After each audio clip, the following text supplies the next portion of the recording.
a woman is pondering about her struggles having weak arms. As she woke up, she was met with a stranger smiling creepily asking to marry him while holding a ring. Hearing this made her confused and in a daze. She then questioned him and his identity. She also doesn't seem to know her whereabouts, covered in trash. It seems this all happened prior a few hours earlier, where she was thanked for doing a hard work. It seems she was on the phone and couldn't grasp the situation fully. As she was done locking the door and was about to be over talking on the phone, a fan suddenly introduces himself to her. But the last image she saw was the psycho fan holding a crowbar and knocking her unconscious. Which we then lead to the present situation. As she asks about his identity, he suddenly mentions his name called Imai. Upon looking closer at him, she seemingly remembered him all of a sudden as the clerk of the convenience store she often goes to. Imai also recognized her to be Airi-chan, being a very active model on Panpan, showing her the magazine and on Insta too. The creep suddenly revealed her daily actions, from buying meals and coming around at 11 at night. She also seems afraid of calories. Hearing this made her scared. Although the creep praises Airi-chan for working very seriously, he talks down on her private life being sloppy, pointing out that she has to also have a proper clean room. She suddenly noticed missing items scattered all over the room, like her skirt and undergarments.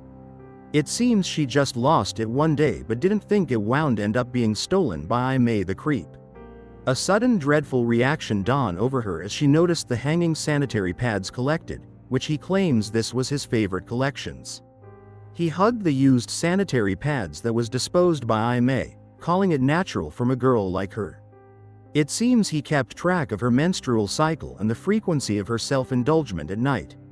Hearing this made her cry with fear, which he tries to calm her down as today is their marriage anniversary. As he puts the ring on her fingers, she shouts, denying his advances. But in the end she was handcuffed and badly beaten to the point her face was swollen up. It seems Imai plans to make a happy family with her, thus resulting in her getting used up and having babies smeared all over her face. On the second day of her captivity, as Imai left for his part-time job that night, he left Airi-chan all by herself, locked in a small closet with the adult diaper strapped and with handcuffs, as she was also put in a blind. Although she tries to struggle, it seems hopeless as she was locked up for good. On the morning of her captivity, Imai checked up on her, which it seems she lost her voice from screaming all night. He laughed, stating it's no use. He also changed her diaper, but Ira seemed to struggle for a bit, which ultimately he pinned her down to the ground. But later on it seems he used her mouth to satisfy his desires. He even complimented of how good she was with it as she throws up the babies. As Airi-chan cried, she wonders why does he acts like this and what's the reason for keeping her in captivity. He answered smiling, it's because she smiled at him while he was working at the cash register. Hearing this made her stunned of his words, as he exclaims of not needing a reason to love someone. As he put her inside again, asking to wait for him as well, she suddenly had a bright idea of a plan to escape. As she was tied up and held captive in the box, she wiggled herself out and loosened up the handcuffs, freeing herself. As she headed out of the box, she had a glimmer of hope in escaping this hellhole. As she saw the hallway of the house, she wanted to dash and get out quickly, but she is worried if her psychotic kidnapper was there. She then suddenly had the idea of escaping through the window. As she climbed with a glimmer of hope on finally being free, she ponders of reporting Imai to the police. As she opened it up, her glimmer of hope suddenly vanishes immediately. Filled with dreadful eyes, she suddenly trembled in fear as behind her was Imai standing like a psychopath. This left her to be dragged by the hair. It seems his workplace was closed today and he intentionally left her box and handcuffs unlocked. It seems he decided to punish her for being a very bad girl. It seems he was testing her loyalty, and the punishment left her to eat the food on a doggy plate. It seems he already sees her as his wife, and to be a good one at that she must also be loyal, add to the fact she could satisfy her husband. As she cries, calling him as a monster, it seems he already got his sword out ready to puncture the hole in her tires, as he smiles happily while beating her down. We then transition to a flashback of Airi-san when she was just a child. It seems she didn't had a peaceful childhood growing up. His father seems violent and physical with her, calling her ugly and having his way with her. This left Airi-chan to put on makeup and make herself pretty while crying, filled with despair and trauma left by her father. All she could remember is how she was always admired and to be complimented, as she grew up being a model, but right now she seems hopeless or her arms are too weak and can't fight against a strong man. But she seems to clung onto hope and a powerful will claiming it's her life and she would not falter. The very next day as her captive once again opened up her cage claiming that they should love each other today too, he was surprised to see Airi-san to be pleading for forgiveness about her actions before. It seems she won't resist anymore and would work harder and harder doing her best in being a good wife for him. This indicates that she must have seen her desperate attempt to not be roughed up. She pleads for him to not hit her anymore. Imai got closed happy that she finally understand. He then went to pound town on her, where Airi doesn't care about his sick personality, but no matter what she would always fight with everything she could use even though not as strong as a man. But with her own power she would regain her life and get out. As time passes by, it seems a month has passed by since she was held captive. It seems she is now helpless on suddenly being kidnapped and being locked up with no strength to escape. She is determined to fight her way out on regaining her life. As Imai once again finds her cute, she is left with no choice to put up a grunt smile welcoming him back. Airi-chan is once again forced to use her tongue licking his feet. It seems early on he noticed that she is a stupid and miserable woman that is too weak to do anything. She is a woman not worthy of attention. It seems he also brought her food from his part-time job. It seems he is kind enough to give her actual food.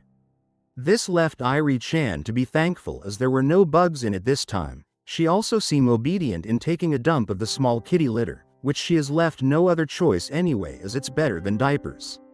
Later on she was given a bath by him, and even rewarded her for working hard lately. It seems he gifted her makeup brands she would always used. This left her to be overjoyed having a simple happiness in her miserable life. This left her to cry with tears of joy, but as her second month of captivity she is slowly getting comfortable. As another day of captivity she welcomes him back warmly, even as far demanding clothing and makeups for herself. Even though she seemed to be comfortable conversing with Imai she still finds him gross. But this doesn't stop her to still find cracks of escape, which gave her an idea of wanting to see an online store she wanted to browse. But Imai doesn't budge and seems to be careful on not letting her do as she pleases. This left her to be dissatisfied with the outcome. Later that night she was in his arms as he claims of being happy like a dream where he could have his way with her every day. Even faced with the question if she was happy, she is forced to smile and agree. She then pointed out at night she was free and asks if she could watch TV. Imai suddenly disagrees and pointed out she has books to pass time. He suddenly gripped her hair making her hurt, which it seems she is hurt to abide by his rules. He complimented Airi-chan on being a good girl that listens. On the third month of captivity, she threw a fit on the gifts she was given asking it to be returned. It seems he also knows how to apologize and seen his mistakes despite being a creepy weirdo. She even finds him disgusting as he always smiles creepily. Airi-chan always wants beautiful and cute things for herself. It seems she finds satisfaction being surrounded by beautiful things which gave her a natural smile. But this time even though she is surrounded by these things she could only question where would there be an opportunity to escape, and how long would she be here for. The next day as Imai arrives home, he was smiling cheerfully wanting to try out some new toys but he questioned the sight in front of him. As it seems Airi-chan has her period today. She pleaded on doing it with her mouth. Her menstruation hurts very much today. Hearing this made Imai to kicked her and dragged her out. He orders her to open her legs and forced her to do the deed despite having the bloody days. Shortly after she is left crying while in pain. As Imai asks what seemed to be the matter, she suddenly asks for forgiveness, not wanting to be arrogant and selfish anymore. Imai pointed out he wasn't angry as he would continue to buy anything she wants and be selfish, as he wants to give her all kinds of love. In a daze he suddenly brought out a cream puff, forcing her to eat it and show his psychopathic personality. The next day as Imai gives her a magazine for modeling, it seems she wasn't in the mood to play around.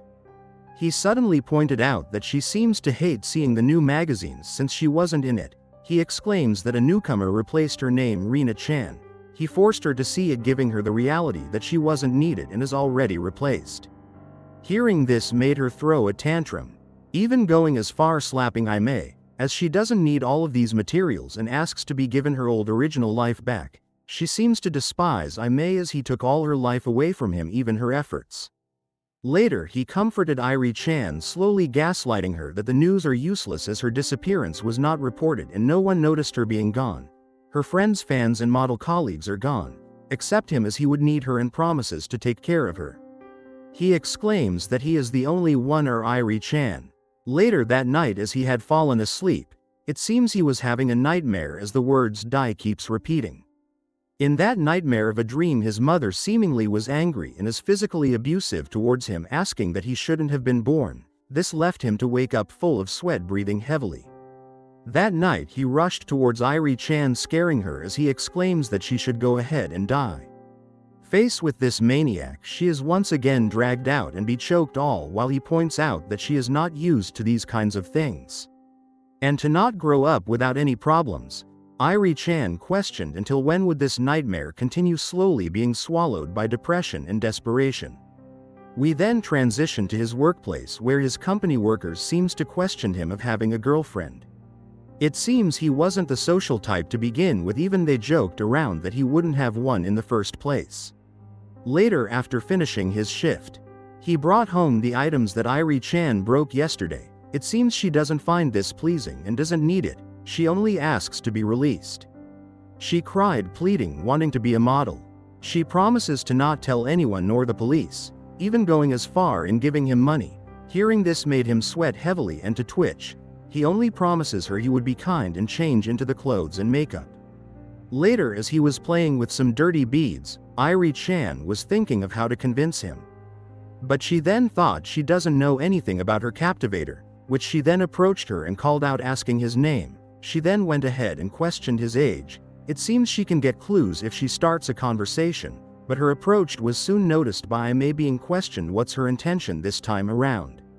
It seems her day consists of being talked down as a second-hand goods, pointing out his surprised expression finding out that Airi-chan wasn't a maiden.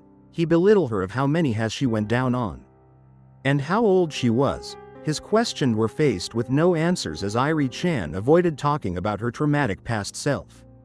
As he tries being rough and physical with her again, he decided to punch her in the face, demanding she answer. This left her to shout, as she was only 15 years old, as it was done by none other than her dad only. Hearing this made him stop, as Airi-chan claims that having do the deed is always painful and hurts her. As the next day arrives, Airi-chan still approached with more questioned about his work and personal life. Slowly Imai gave more and more answers to her, but after a while she seemingly has nothing more to say. But she wondered if he lived here, where would his parents be? It's then revealed that his own mother took her own life 7 years ago.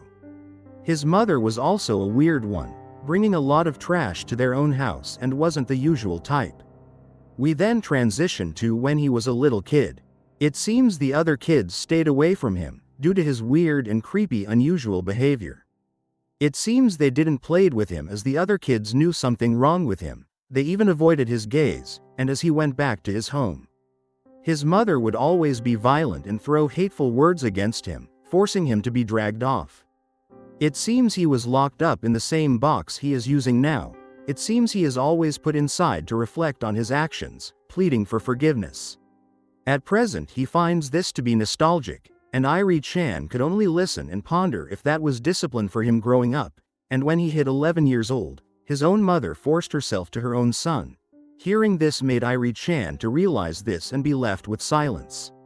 Later Imai took her for a bath and told her that manga, anime and games were prohibited when he was a child, and it seems he was also thrown outside the house without any clothing in the middle of winter. It seems she noticed that cigarette burn marks and box cutter scars on his hands, exclaiming she also has it too. It seems her father keep his good appearance by doing the physical harm on hidden places towards her. Later on they were hand in hand in the bathtub. Airi-chan suddenly held his hands and started crying. Shortly after she finally comforted him, realizing that he also had a traumatic past he went through, causing him to be different from normal. As the day goes by, Imai's co-workers were talking about a twin tail-haired girl that used to come by. It seems they were talking about Airi-chan as they describe her as a model. It seems she suddenly stopped coming one day. Hearing this made Imai to just quietly hum to himself, and as the third month of captivity went by, their daily life continues as Airi still gets loved by her kidnapper. She still sees him as her kidnapper even though they have a normal interaction. It seems they were watching TV. And it seems she sees him differently despite all the bad things about him, as she sees herself the same as him, having the same scars growing up. This left her to silently watch him. But later on he questioned how long will her kidnapper continue like this. Despite apologizing for getting his way with her, it seems she understood his actions as the reason was because of his own mother forcing herself onto him. This resulted in her suffering due to the actions of his parents. Later that night as Imai was sleeping, it seems he was having another nightmare of his traumatic experience. We get to see more of the suffering he faced when he was a child and the abuse his mother gave to him, and it seems in the end he came back when his mother already took her own life. This terrible nightmare woke him up crying as he dashes towards Airi-chan. It seems this caused him to be violent, dragging her and almost punching her in the face. It seems he still has remorse of failing to finish her mother by his own hands.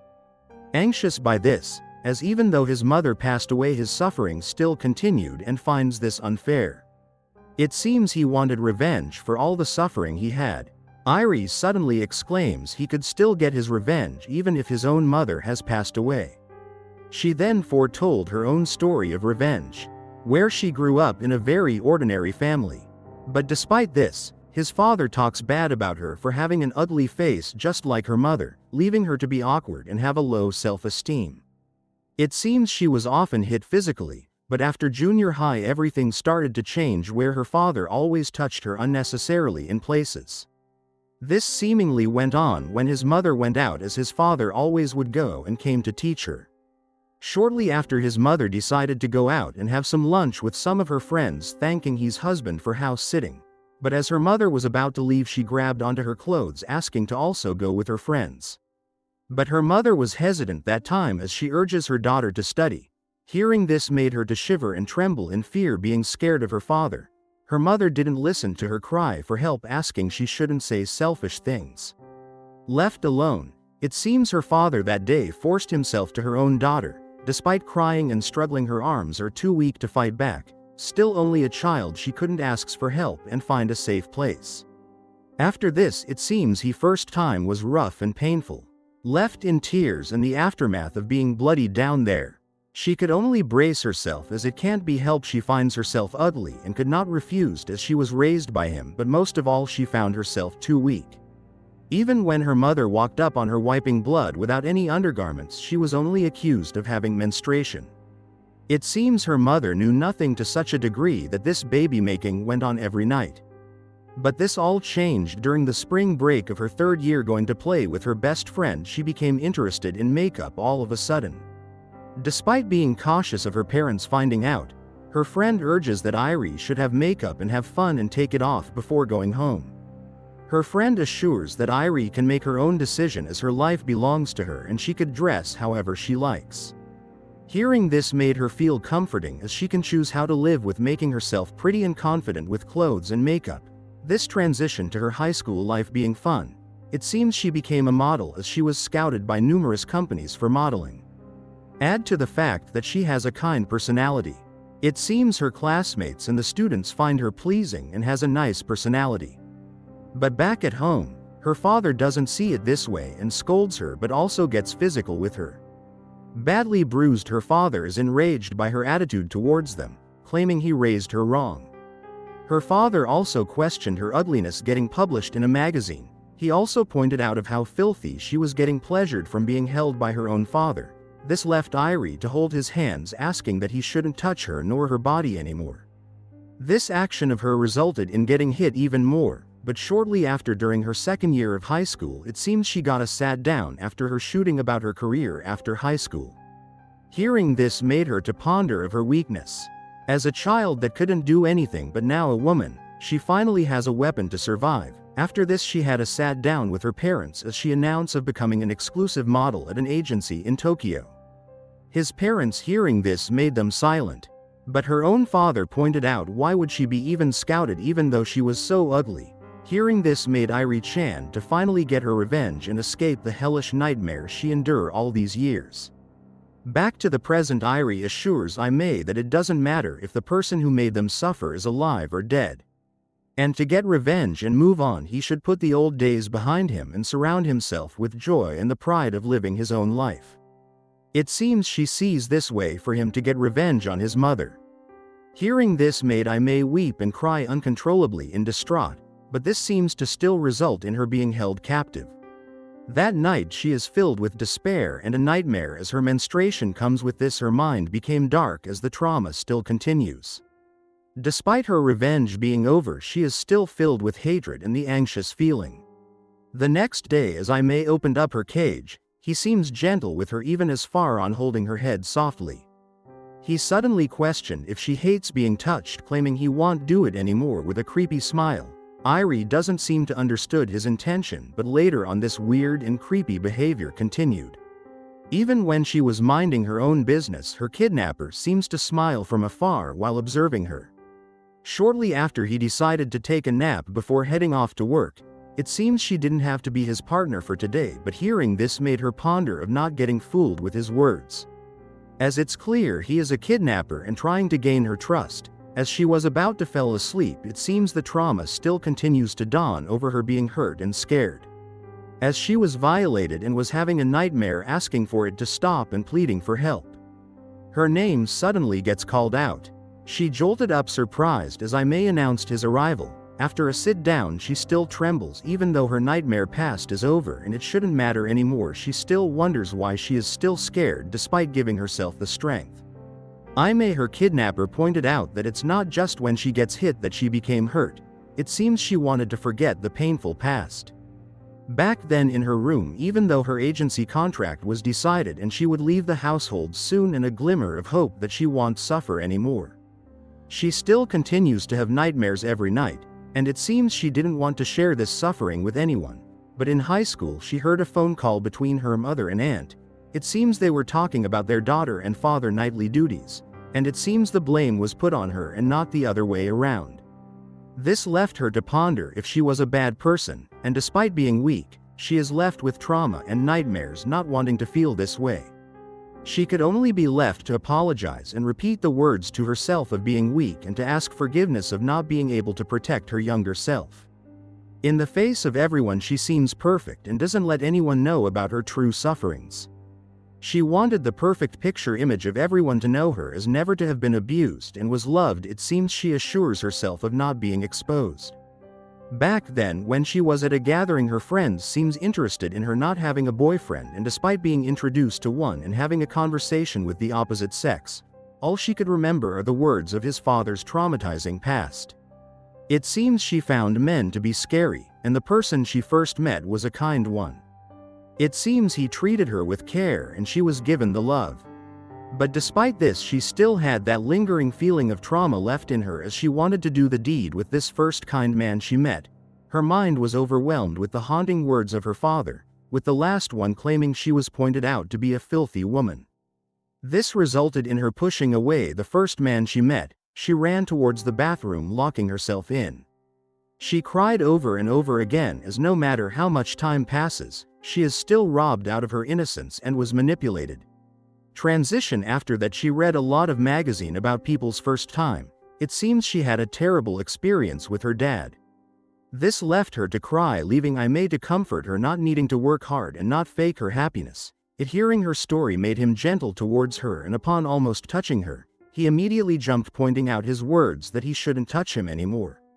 This left Airi-chan to ponder if she was obvious that she distanced herself from men due to being violated, touched and dominated, but with her kidnapper she seems comfortable in embracing him. This left her to cry in his arms and feel the struggle all this time.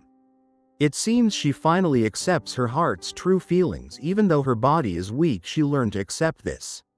However, it seems to be a different story for her kidnapper. He still struggles with trauma and anxiety due to being robbed of his innocence also in the past.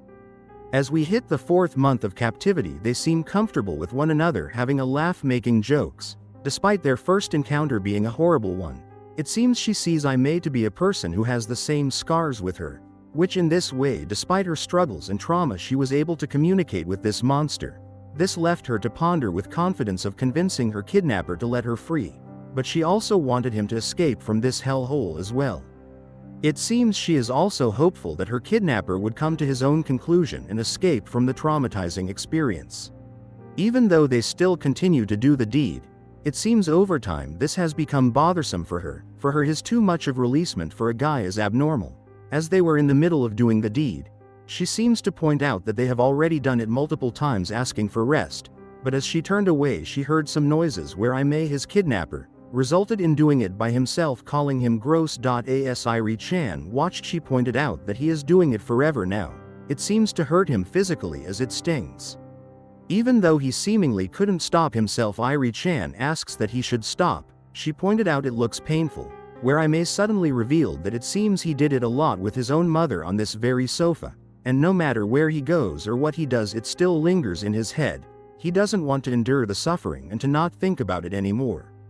We suddenly transition to when he was in the first grade of middle school, where he thought he was happy and is eager to go back home, but upon arriving it seems his household was a mess. It seems he smiled innocently towards his own mother, but it seems she violated his own son against his innocence and robbing him of this. At first he was scared, but he slowly got used to this despite the disgusting act. His mother praised him for this and showered him with love despite her being violent and physical with him, manipulating him to finally started liking it. But as he gradually understood the situation, the words were engraved to him like abuse and so forth. His mind seems to dwindle about this as he heard his teacher to talk about it with an adult. His mind ponders if his mom really loves him. As another day of him doing the deed with his own mother, she could only compare him towards his own father and was glad she trained him early. But after starting high school it became harder for him. He seemingly rejected his own mother and doesn't seem to want to do this anymore, as his mind finally understood this wasn't normal. Left with a glance, his mother suddenly grabbed a knife and threatened him at this point. Of course, for him even a woman with a knife is scary, and this resulted in his body freezing in place. Although he doesn't seem to remember much about the altercation, but he was knocked out cold. It seems his mind could only ponder of getting killed. If he resists he would lose his life even if he tries to escape. Upon being held captive in the bathroom, her mother confronts him if he already reflected and wants sway and listen to her from now on. With a grin look on his face, he could only abide and follow. Thus this resulted in him always just thinking about how to feel good. This resulted in his own head to be robbed of his innocence as his vision started to become hazy all of a sudden, and he could only cry as his mind torments him.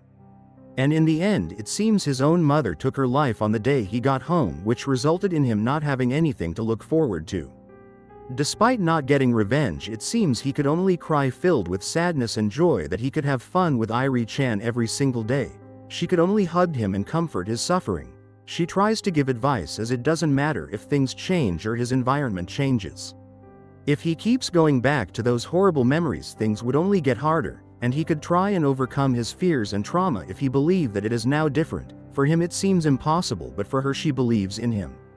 As he succeed in not hitting her anymore, and he doesn't force her to do thing anymore, giving him confidence that he could overcome this fear. He then suddenly got up and started piling up the trash. It seems the start of his life is that he would throw away all the trash from the past brought by his mother into this household. Airi-chan hearing this made her see a glimmer of hope in him, insisting to help. Despite being weak and cunning, she could see differently now because of him. It seems they started to see a new bright life, overjoyed and smiling happily, but a dark and gloomy past seems to linger around them. Airi-chan all along wasn't looking for things to live the way she wants or how she wanted to wear the clothing or makeup she wants. It seems what she was searching for was a soulmate, but despite this kidnapper of her, she seems to find comfort in him and happiness. With this she seems to give Imai the feeling of happiness for the first time of his life. She started to slowly fall in love with her captivator as the 5th month came of her captivity. But this seemingly still has its struggle with their relationship. Even though they live in this bubble of happiness and comfort, the simple things seems to give them a different view. Airi-chan suddenly called him out, wondering if they had met under normal circumstance, things would be different and they would embrace one another under the starry real skies. But Imai pointed out that she wouldn't even like him in the first place, as why would her, an active model, notice a dirty convenience store clerk like him? It seems Airi-chan sees their relationship as neither lovers or couple, shortly after she browsed the recent magazine where familiar models seemingly is moving forward. But compared to her, she seems troubled as the dream she finally reached is gone and wonders where is her life now.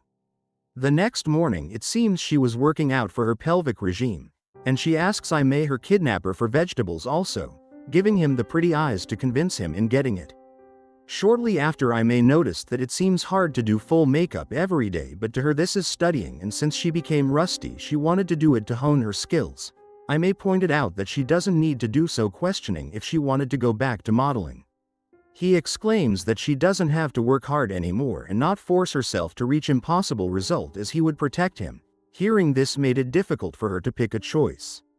Later on it seems Imai wanted to try on a collar for her, even though he tried forcing it. He suddenly became violent and weird all of a sudden. He pushes the idea that it feels good to be ordered and no choices to make, claiming she won't regret it, as there is no suffering or painful thoughts. He seems troubled, questioning this, as even before it was like that, claiming he would work hard to make Airi become beautiful. But she pointed out that he won't be able to control her anymore when she returns to modeling. Hearing this made him have a sorry expression and made him sad. That night she requested to eat sweets. Imai suddenly had the idea of inviting her to go to the convenience store, which left her puzzled and confused. It seems she was surprised as they headed out on short notice. Despite this she was holding her hand in hand with a hidden sleeve that has her in cuffs. As they were walking it seems her house was in the same neighborhood. It seems she could only faintly remember the roads going back to her place, and he only knew she played around during holidays. Hearing this made her troubled as he supposedly was stalking her all the time. It's also revealed he grew up in this small town. While walking she pointed out they were like a couple, and for him he put up the ring, claiming they were married. All she could ever ponder about was if he was testing her, and if he wants her to betray his trust, but it seems she never held a person's hand while walking ever before in her life. This seems to make her smile despite the odd circumstances. Upon walking inside the convenience store, she tries to make the clerk notice her, and ponders of asking for help and going back to her original life. Their relationship is not far of a perpetrator and a victim, but she seems to not believe that's all they all were. She ponders of having their own lives, and remembers his words of not having the means to move on. She seems to not have the courage to take care of him, but remembers his words of feeling happy with her the first time ever in his life. She seems to grip and squeeze his hands while paying for their items, which left them in silent awkwardly. It seems that night, despite having the means to escape, she made her choice, even though this cannot last forever, as he is not everything in her life, but she longs for a little longer until it's okay to let go of his hand. It seems she wanted to savor their time together, feeling something deep as the story cuts to chapter 7, as the story for the second episode would soon be released next week. Stay tuned.